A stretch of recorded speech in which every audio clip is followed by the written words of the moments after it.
Breaking right now, the final Hollywood humiliation for Prince Harry and Meghan Markle as Netflix reveals the couple, let's remember, paid an exorbitant seven-figure fee from the streaming giant, did not make the company's What We Watch list for the first half of 2024.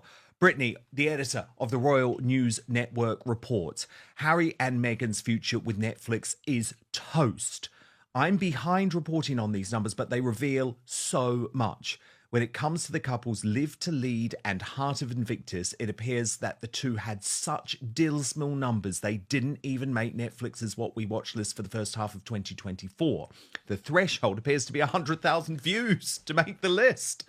To put that into perspective, there are over 6,800 shows that did better than 2 out of the 3 Archwell productions.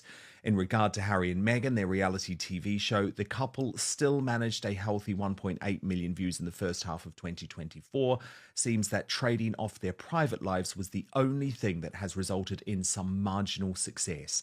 Everything else has been a complete bomb. No wonder Harry is trying to force Canadian kids to watch Heart of Invictus. Otherwise, he can't really get anyone to watch. With results like that, it's no surprise that Netflix is reportedly not continuing their relationship with Harry and Meghan. They lack creative talent. And Brittany joins me now live from London today. Yes. Brittany, great to have you in the royal capital of the world. But goodness me, these numbers are disastrous.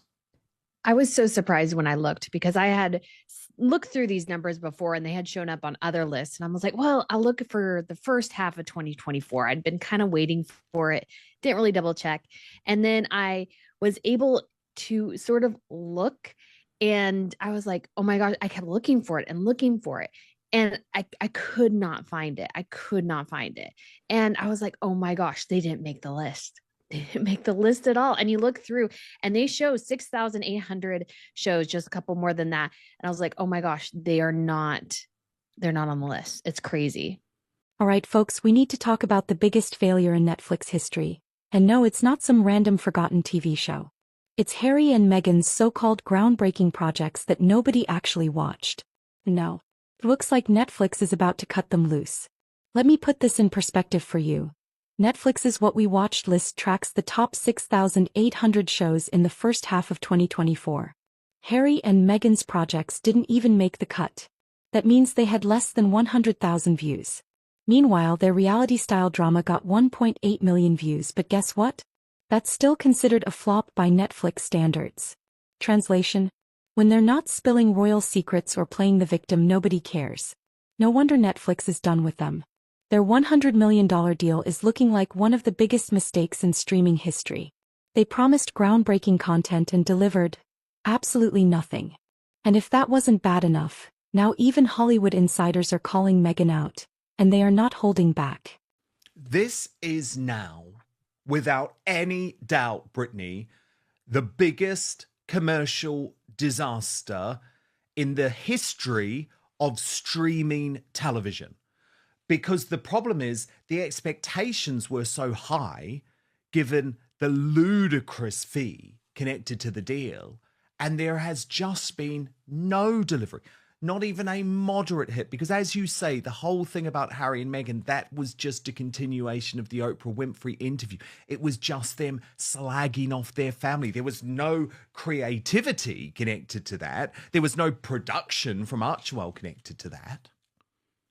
Exactly. And it was something where they were trading off the British royal family, really. That's what made Harry and Meghan, the initial show, successful, is the British royals. It wasn't necessarily them and their story. It was them as a part of a greater narrative about the most famous family in the world. So, of course, people are going to watch that. But when it comes to anything beyond that, it just became this big mess that nobody really wanted to watch. Live to Lead looked absolutely dull.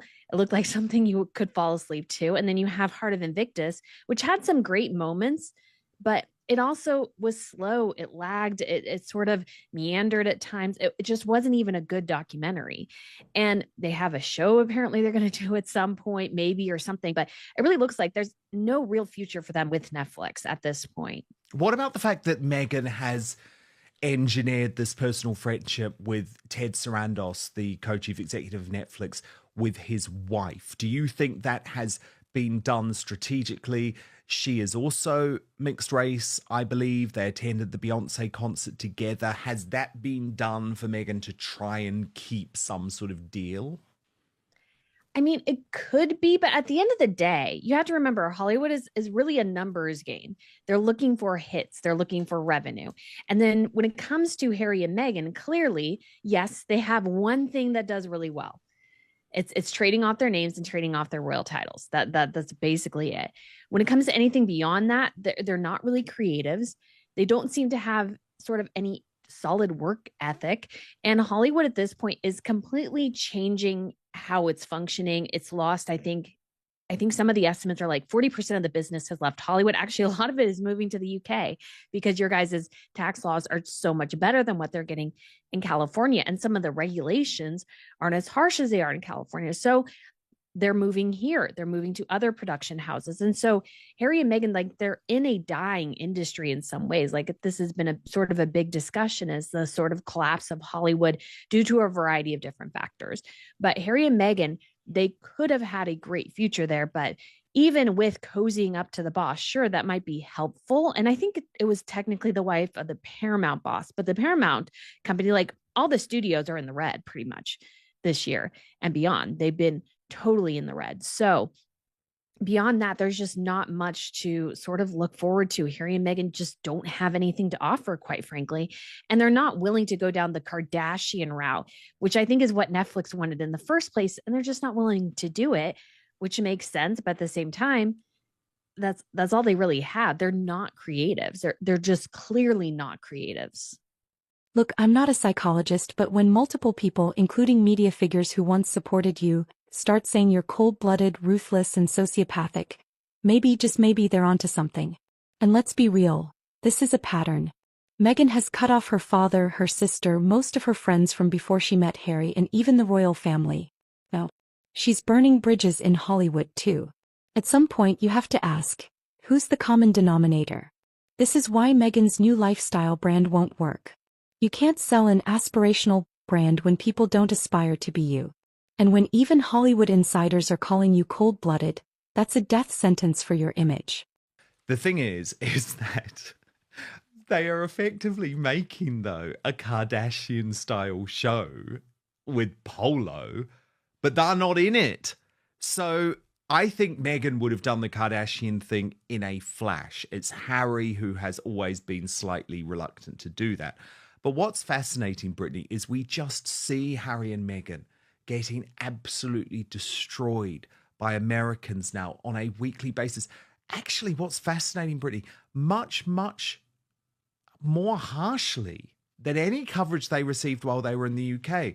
So as according to Taz pointed out, Meghan getting roasted by Americans seems so much more brutal than any negative coverage she got in the UK. And of course, they don't speak out against the American coverage, do they? Because it didn't fit their narrative, which was all about the terrible, horrible British tabloid newspaper being out to destroy them. But I want to show you this interview because it is with Douglas Brunt. He's a great guy, actually. He is the husband of Meghan Kelly, who has launched his own podcast, but he's just as smart, just as quick. And this is a really great interview with Maureen Dowd from the Daily Mail. And they're talking about Meghan and Harry in, as Taz says, a brutal manner that you wouldn't receive in the UK. So Maureen Callahan there from the Daily Mail with Doug Brunt. And sociopathic and cold-blooded Brittany. Do you agree? I mean, it's hard to deny, really. Like, when you look at how she's just dropped family and friends, longtime friends, family, it's just sort of hard to wrap your head around. And Americans, we love our friends, we love our family. We're very much about being together and supporting each other. So I think it rubs a lot of people the wrong way, how she's treated her father, especially because, yeah, like Maureen said, he didn't do some things that were super great, but were they all that bad? I mean, she herself has arranged paparazzi strolls Yeah, I and don't tried think to there's sell the anything pictures. wrong with what he And did. so I'm like, He was left with no support. He wanted to have control of his imaging. And as you say, this was the woman that used to book paparazzis to follow her around London all the time. So what a hypocrite.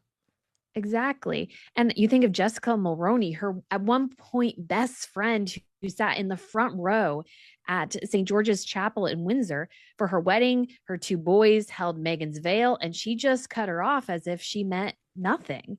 And I think Cancelled because exactly. what? She didn't fit into her woke narrative anymore because she was Yeah. cancelled by the woke mob. It is vile. This is not a woman who cares about anyone other than herself. She actually, if she was a good friend, she would have been there for Jessica Mulroney.